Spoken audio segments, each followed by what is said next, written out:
will be giving a training on dealing with angry customers. Dealing with angry customers is a very important topic and thing that we have to deal with in the business world and in the professional world. And when we deal with angry customers, we need to make sure we know how to do it. Because we all know what an angry customer can do to a business. It can ruin the business's reputation. It's so easy today with social media and with word of mouth. Word can get around. So we want to make sure that this doesn't happen. So today we're going to talk about some steps and some strategies that you can use and apply today that will help with dealing with angry customers and will ensure that the customer leaves happy, and it will maintain and retain the business of that customer. So today we hope that you really do apply these things, and we guarantee that when you do apply these things, and if you do, you will have success when dealing with these angry people. And not only in the business setting, but also dealing with angry people in general, whether that be your family or your friends. We can ensure that there will always be a positive outcome if you apply these steps during these conflicts.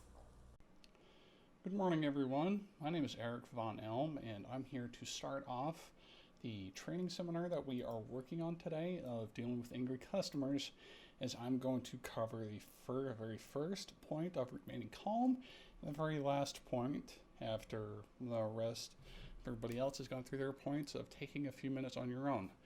But to start off on remaining calm, as it says, when a customer starts to yell or lodge a complaint against you, whether that be against you personally or how the company treated them or for the product that or service that they are using, that you have sold it to them, and for whatever reason that they have decided to come to you and necessarily lodge a complaint. And when this happens, it often involves shouting, yelling, exaggerated hand movements to help get their point across.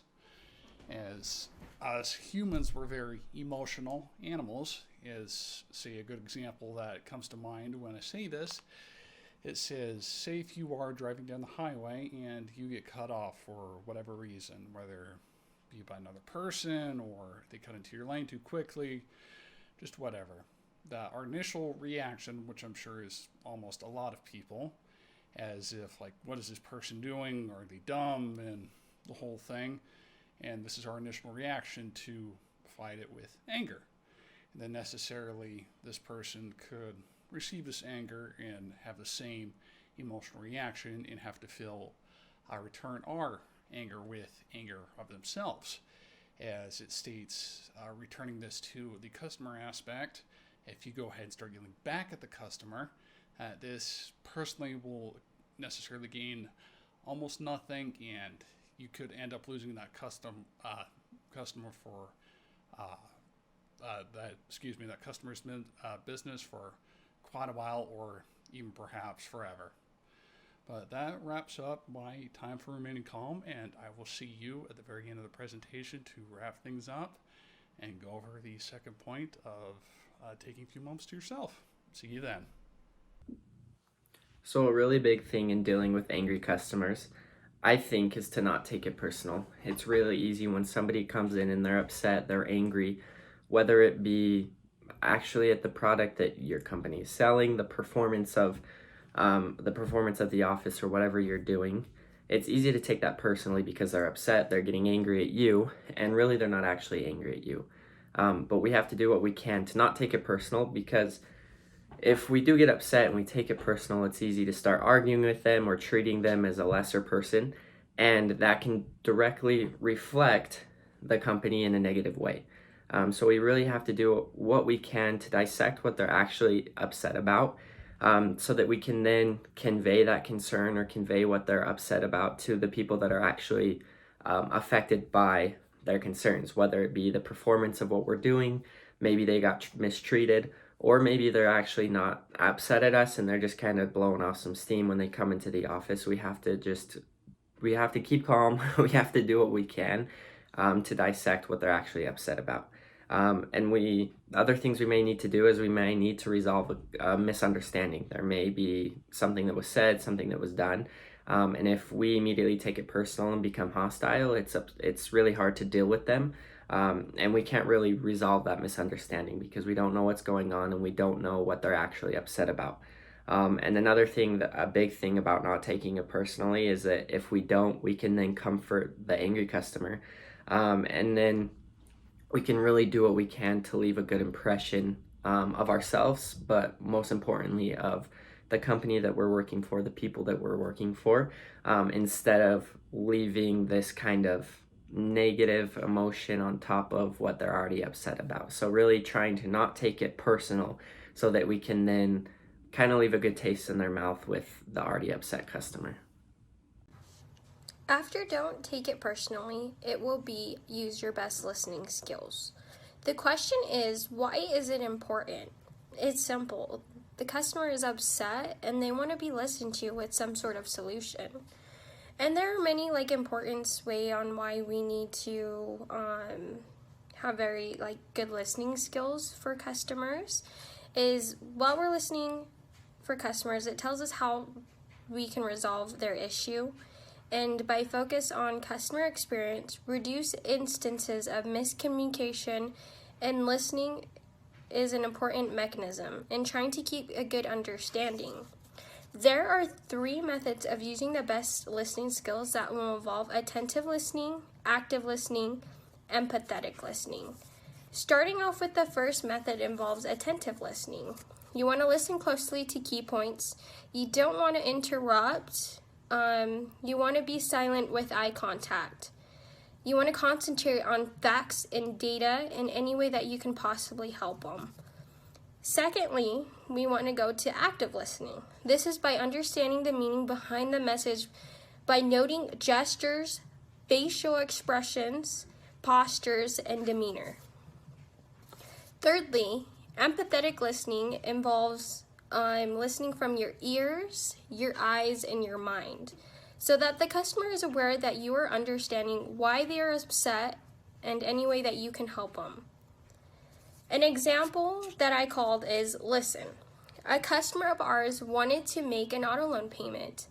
I assumed that he wanted to make a card payment, so I proceeded on with just jumping to the payment amount in total. The customer didn't want that and got really upset with me and stated that I wasn't listening. So I did apologize and asked, what can I do to better assist you? And that involved, firstly, obviously, is listening to what he had wanted me to do, which was we proceeded on with setting up an automatic payment.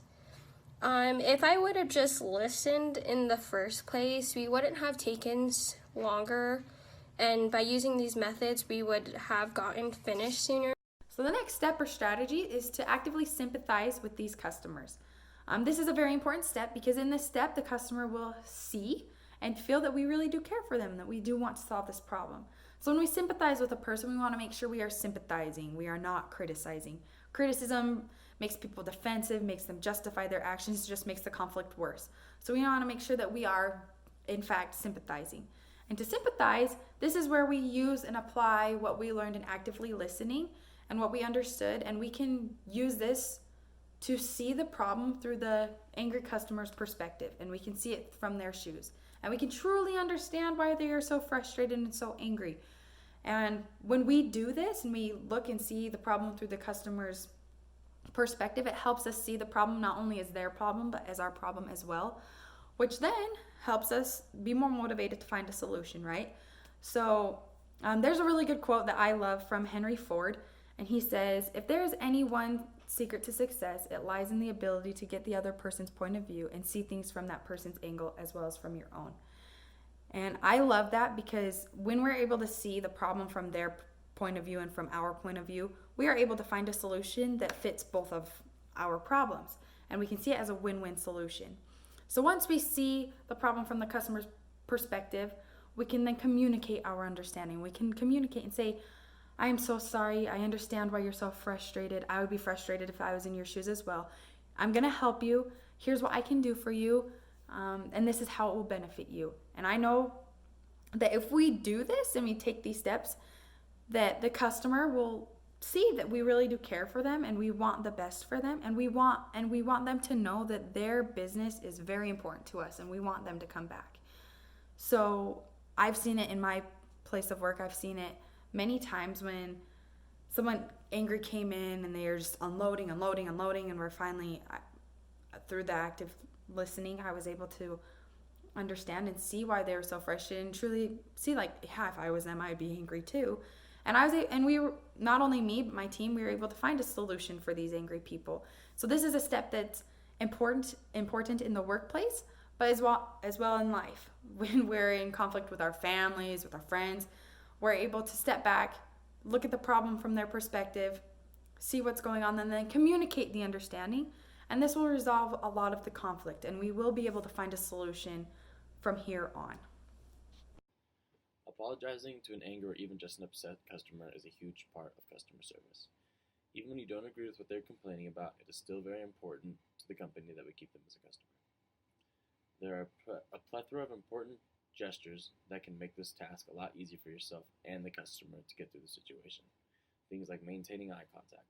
The importance of maintaining eye contact just helps show that you're invested in what they have to say, as well as it shows respect towards the conversation. Verbal nodding. This is also an important way to show understanding in short bursts. Again, a very good way to convey that you are actively listening and following along in the conversation. Your body language can also play a very large role in conversation. It's better to show a more submissive body language so that the customer doesn't feel like it's a fight to get what they need fixed. In the end, it's not supposed to be a battle for the two of you. You just want them to get their frustration out as soon as possible so that it becomes a civil conversation and make the situation a lot easier for you and them to handle. Allowing your customer to vent and basically be their punching bag, as much as it sucks, can be very beneficial for the customer in the conversation. At this point, once they get all their anger out, you can start sympathizing with them, as well as trying to reach a common goal between you two. How you start a conversation can also depict how the rest of the conversation goes. I would recommend starting the conversation by acknowledging that they are upset and telling them you're here to help them with whatever they need. For example, I can tell you're upset, and it's my job to make sure that we resolve this matter, so what can I do to help you? Lastly, you want to keep whatever you say brief and easy for the customers to understand. They don't want to listen to you go on and on about a situation that you've been through or someone else has been through because they want their problem fixed.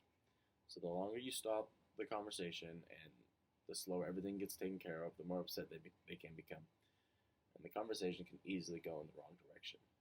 Generally, you want to make them feel like they're in the right, whether they are or not.